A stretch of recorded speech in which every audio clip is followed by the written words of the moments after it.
Hey everyone, thanks again for joining us for another ride along, I guess here, just kind of a impromptu ride along. And just wanted to take a couple minutes, I guess, to kind of, talk about the whole stage crime scenes and how that is a big issue, and it's not just about if the crime scene was staged, it's about who it was staged by. So just because it's a staged crime scene doesn't necessarily mean that I think that it was staged by somebody other than David. Now again, you would have to take a huge leap of faith to say that the crime scene was staged by David, because it really would not make sense. But when we're considering all possibilities, which it looks like that is going to be the topic of the next show, and I was really surprised. I guess I shouldn't have been. I really shouldn't have been, but so I was curious what the number 2 thing would have been as well, and it was Kenneth Maines, and I thought that the paranormal topic was going to win the poll. And if people have no idea what I'm talking about, then you haven't checked out the Justice for David Crowley and Family Facebook group. I put a poll out there. It was going to be 2 or 3 different choices. I just want to see what the next topic, what the next topic of the show was going to be. And I was a little bit surprised when that won. I guess I shouldn't have been. I kind of did throw it out there just kind of half-heartedly, because how do you do that? How do you cover a show about all of the different theories? That would take a long time. But what I'm challenging people to do is, so far it's like 22 people that have said that that's what they want the next topic to be, and so that's what it's going to be. I'm going to keep the poll up as long as I can to avoid that topic. It is a topic that I have been constantly asked about, constantly ridiculed about. Well, if David didn't do it, then what happened? As if I can't come up with anything better, then David is guilty. And it's like, well, any topic, any scenario, any theory that you could come up with would most likely be better than the one that the police told us, for many reasons. So maybe we begin with, I think everybody knows what their theory is, but beyond that, you'd have to really begin with, what is the most likely theory?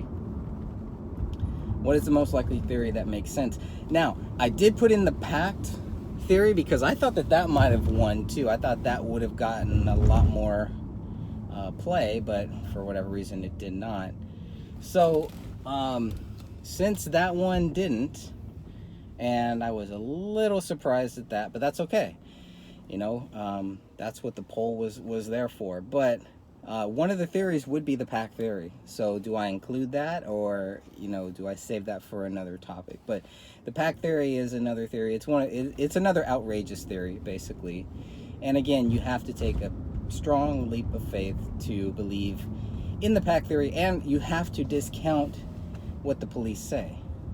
So, which makes it weird why the people from the gray state, at least 3 people, Danny Mason, Sean Hendricks, Mason Norse Hest, also known as Mason Hendricks, why they all believe in this pack theory, even though Mason Hendricks went back on the pack theory, and then I guess he's okay with the pack theory now. But so I don't know if we take out the pack theory as one of the other theories and just kind of go with it, because, well, the pack theory you have to take out, right? Because that would include David Crowley. So we're going to talk about all theories not related to David Crowley. It's going to be an interesting show. I'm going to challenge every member to show up and share. Or if you can't make the call, give me something that I can read off. Give me a little scenario of what you think happened that I can read off to the group. Huge disclaimer, goes without saying. I'm not trying to accuse anybody, and not trying to say this is what happened. We are discussing different theories, as should be done in this scenario. We know how early that the police did not even want to look at other theories. They didn't want to entertain alternative theories. So we're going to do that. And like I said, I was a bit surprised, but I guess I shouldn't have been. I guess that's my own fault for being surprised when I obviously should not have been. Because it's been the most talked about theory. Aside from David Crowley being guilty, the other theories obviously would be most talked about. So I'm very curious to see what people are going to say, if they can join into the call or join into the chat, because I don't just want it to be just about theories that I'm presenting or that I'm echoing, basically theories that have been brought up in the past. And that's probably what I would end up doing, because I don't have a theory. I don't have a working theory, to be honest. The closest thing that I have to a working theory is the paranormal. It really is. It's the paranormal aspect. It's one of the only things to me that explains a police cover-up.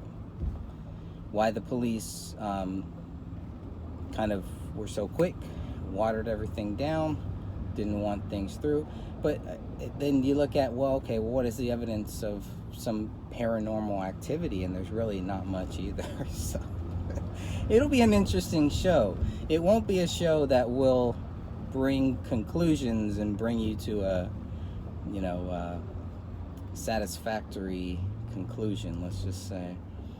It's just going to be a theory, a bunch of different theories, I'm sure. So we'll see how people react to those and how they respond to it. It should be an interesting show. And I'm very curious to hear what some of the other theories are out there, because I feel like I've heard them all. I'll be very shocked if there's a theory that is brought up for the members that join us. Please join us. Don't leave me hanging. Don't leave me alone where I got to go through 20,000 different theories. Don't do that to me, please. But whatever. If you do it to me, it's fine. I'll go through it. Go through every theory that I've heard. I'll go through the early theories. But I don't have a lot of things to back it up for. For example, I could give you a theory, the numerology theory, that this is all related to numerology. But I can't give you the details of what that means, what that includes, or what that doesn't include, because first of all, I don't, I'm not going to do it justice because I don't take it seriously. It's not a theory that I completely discount, but it is, that's closer to the paranormal stuff, because I believe all the numerology, symbology, all that stuff is related to the devil. So then it would go back and take me back to the paranormal theory that there was a demon following this family for whatever reason, possibly even going back for generations. It could have been something in that area where David was, where their apartment was. Could have been something in the military, perhaps a curse that was put on him. Many things like that. So that would be in line with the paranormal theory. The other one of the early ones that really stuck out to me was the time travel theory. And I don't even know how that even makes sense. What time traveling for what? To come back from the future to kill David Crowley and his family so they don't, to prevent something in the future? I mean, come on, it just gets ridiculous. And I'm already tired of this show, and we haven't even started it. So we got 7 days here before we're going to discuss this. Man, I really hate ties. Whoever invented ties, by the way, should probably be tied to a fence somewhere, preferably one in water surrounded by electricity. All right, I'm a little off the rails here today because I've been traveling for too long, and can't wait to get home. As soon as you get home, we're going to go live with today's topic.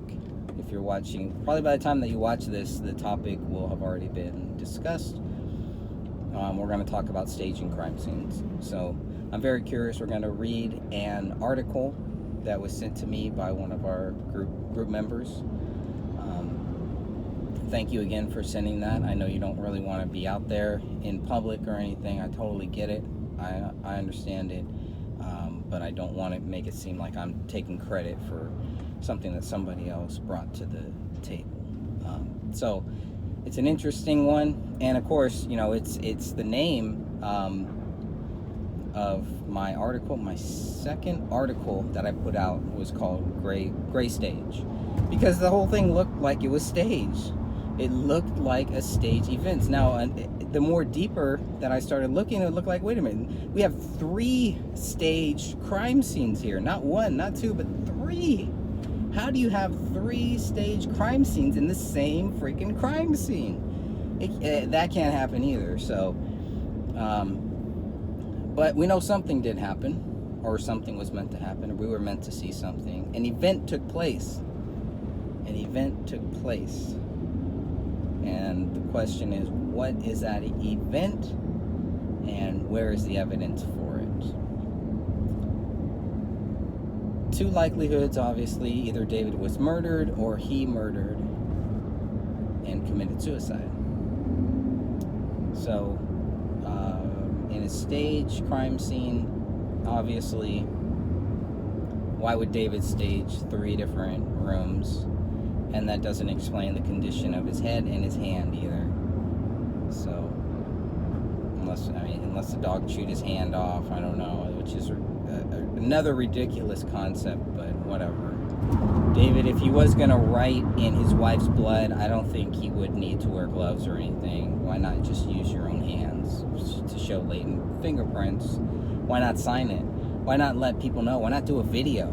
Why not, do so many different things that people would know that, okay, this is David and he wanted us to know. Well, no, it was like a riddle, and, it was to keep the mystery going, to keep this and that going. No, it made him look like a jackass if he staged this crime scene. He would be one of the worst human beings ever, on top of everything else. And then, you can accuse him of that. And you could say, well, because you don't know David, then of course you don't know that he could have done this. So if you guys knew that David was capable of murder and suicide, why were you guys working with him? Why was the Gray State team working with him? Why were they so invested with this? Why was Danny Mason so keen on making sure that he kept some of his rights, or that he wasn't cut out of the whole picture, along with a lot of other people who were kind of cut out and who David stopped associating with? All the way, we're talking different phases, right? So in November, October, he's cutting people out. You could go back pretty far if you wanted to. Back to August, really. I think once David goes to Hollywood that last time, I think something big happened there. Whatever it was, right? If he faked his own death, then that this is all part of that, to keep it going, to keep the mystery going. Okay, I can see that theory. What other theories? Well, time travel, I'm not. Numerology, no. Symbology, there's a lot of symbolisms. How about the Masonic theory that it was David was either a part of the Masons, was going to be initiated into the Masons. This was part of the whole thing with the Masons, or because of that apron in the Gray State trailer, the 2012 trailer, because of that apron, that's what caused David's death. That's when they decided not only to get David, but to make it look like a double murder-suicide. And there is an art form to it. And I hope that the article that we're gonna look at here covers that and shows you exactly that there is an art form to staging a crime scene in many different ways. So we'll see. We'll see all the different scenarios that the 2 retired FBI agents put out, Michael Napier and Robert Hazelwood. I believe those are the real names. They're both former FBI agents. One FBI agent is no longer with us. One is.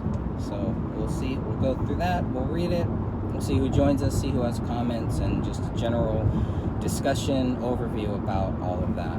So I'm looking forward to it. I think it'll be an interesting topic that'll probably take place from right now. We're going to start in 1 hour, so I got to beaten the clock to get home and everything. But by the time that you watch this, it'll probably have already aired, or it will be in the process of airing. So you might be seeing this on one live stream and the discussion on the Gray Stage YouTube channel on that live stream. Of course, I still can't go live on my main channel, Greg Fernandez Jr., but I think my ban is over fairly soon. I think within the next couple weeks or so. But whatever, we'll go with it. In order to, so we'll see what happens with that. But so today's show should be interesting. I don't want to get too much off into that, but thinking of some other scenarios of what could have happened here if it wasn't David. A government hit, I think, is going to be another big one, because that was one of the early ones, right? That was probably the first theory that I heard, aside from David Crowley being guilty, which is really odd. It's just really odd that people would really think that that's true, and how somebody could believe that, you know? I mean, the lack of intelligence you would have to believe David Crowley is guilty, and be certain. You're just, no, you're lying to yourself, if not lying to everybody else. So that was disturbing. But what else? What other theories? So if it was a government hit, are we talking federal, local, state, county,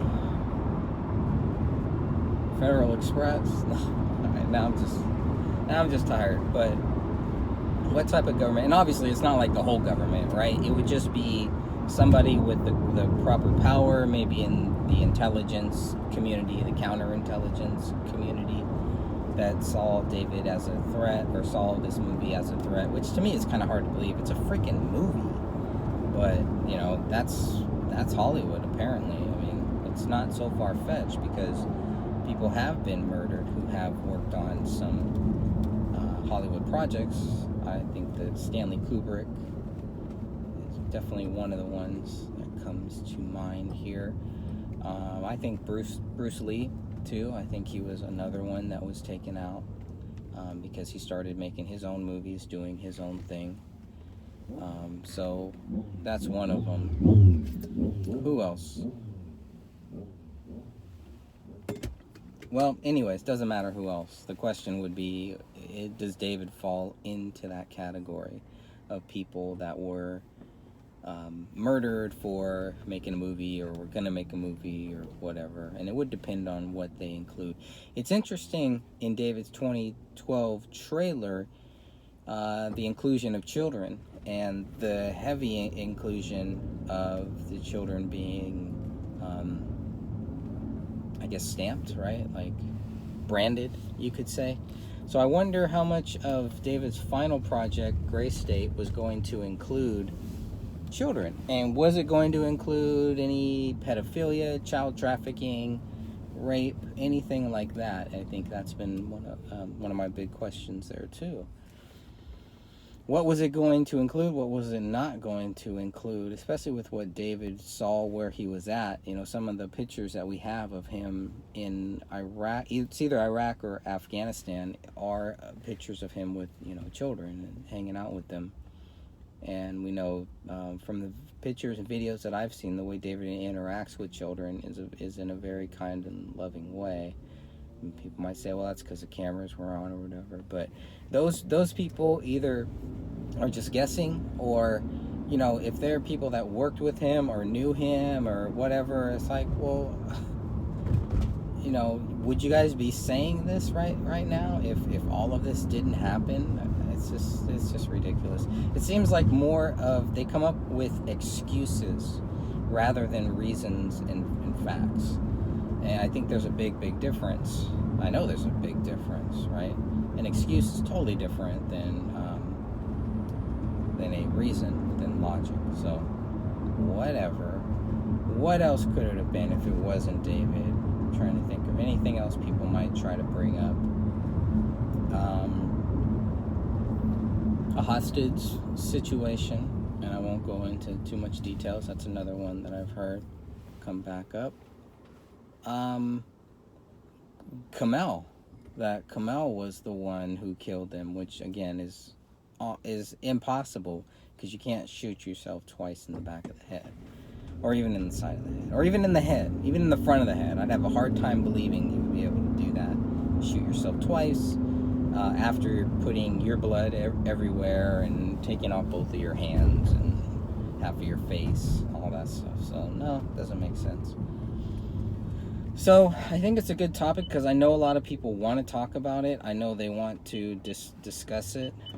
Just a little warm in here. So I hope I hope people will participate in it, and I hope that they will come and bring their theory, their reasoning, their opinions to the table here, or else it's just going to be me doing what I'm doing right here.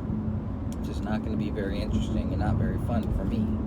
It's one of the worst topics that I would want to talk about. I have no idea why I thought it'd be a good idea to put it up there, but whatever. That's how God works. I just go wherever God goes. Wherever He leads me, I go. So we'll see where that show ends up, and we'll see what some of the different theories are. I'm very curious about that. And you just never know. You never know what type of theories. Maybe I haven't heard them all. Maybe there's some out there that I haven't heard, and that maybe I need to pay more attention to. We'll see. Yeah, there's been a lot of interesting theories, though. So, anyways, any other updates? Let me see. Well, I talked with Lori from the group, and she has been able to get us 2,000 people to sign the petition. 2,000 legit people, like real people. So, and we're working on a couple other ways to try to possibly get more people to sign it too, as well. So we'll see how that goes. But thank you, Lori, and thank you everybody who has been helping Catherine with that. I know it's been a passion project for Lori, and she's done just a great job with that. I think before she came on board, I don't know if there was over 100 people, but I mean, damn, 2,000, that's crazy. And that's great. And the group, it's almost starting to reflect the members in the group, even though I know, a lot of members in the group have not signed, including myself. But the group is about to hit 2,800 people, the Justice for David Crowley and Family Facebook group. So that's another milestone there too, and still growing. I mean, we get new members, and we're hearing new stories, and people that knew David, and it's just really interesting to hear all of that and where people stand on this topic. Because like we've talked about many times, it can be a very toxic thing, and talking about the different theories can be very toxic too. This case can really hurt your soul. It can really damage your spiritual journey, and it can put you in a very bad mood sometimes. And that's not a good thing. It's not a good thing to dwell on these things. It's not a good thing to be, as Danny Mason accused me of, being obsessed with this stuff. And I can assure you that that is not the case. There's no need to be obsessed unless you're obsessed with the truth. And even that is not an obsession. It just is what it is. The truth is what it is. It is the truth, the blind truth. And that's why sometimes it's not easy for us to see it. But you get some glimpses in it, and you can see, okay, well, let's shave this thing down, Let's really go through it. If David did not do it, obviously somebody else did, other people did. Why the police would help cover this up and not want to pursue it any further does kind of lead towards them. So I can see why people then kind of raise their eyebrows about the Apple Valley and whoever is running that. And they're not saying that everybody in Apple Valley, and they're not even saying that every investigator or any particular investigator or any particular officer involved with this. But I mean, can't not go there, because that's where the facts lead you to. They lead you to say, okay, why didn't the police do this? Well, either they were inept, which is, another popular theory, or they were trying to cover this up. That doesn't mean that they were part of the crime. You can still be part of the cover-up and not part of the crime. But the cover-up in itself is a second crime. So it's all wrapped up, all tied in together. The Masonic thing does make sense. I don't know. It would probably have to be a little deeper, not like the Masons, but a powerful Masonic head, whatever they are, whatever they call them, who was basically got the order to take him out. So, if that's the case,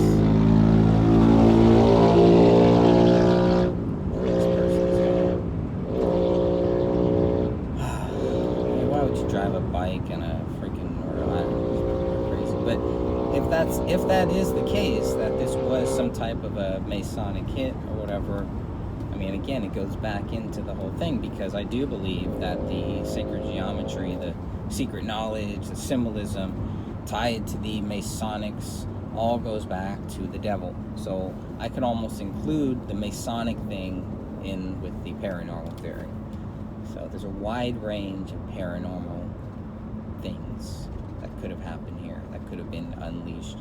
One of the other popular ones is similar to the paranormal one, was something, I think it's EVP, right? There's something going into their brains, MK Ultra, brainwashing, mind control. Those might kind of all fall into the same realm. So I'm interested to hear if some people are going to be able to share their theory on that, which is another crazy one. But, it's not to say that it's not possible. I mean, at this rate, anything's possible. I mean, even the official theory, in theory, is possible. But let's see, it's got to have some weight. There's got to be some weight to it. So it can't just be an empty theory. Does it hold weight?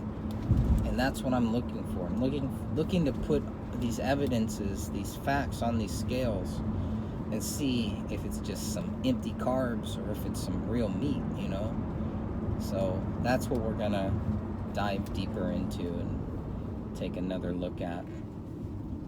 Take as many looks at it as we possibly can. And we'll keep going on. I don't know if I have any other updates that I can share right now. I do hope to have a few in the future, a few that I've been waiting on for a long time, and I don't know if they're ever going to pan out. But the problem, half of the problem is just not following up on it, because my time management, is not focused around this case. It's not focused around what happened here. I can only do this in my spare time. I'm not law enforcement. I'm not an investigator. I'm not a forensic person. I'm not even a journalist, and I'm not even a credible.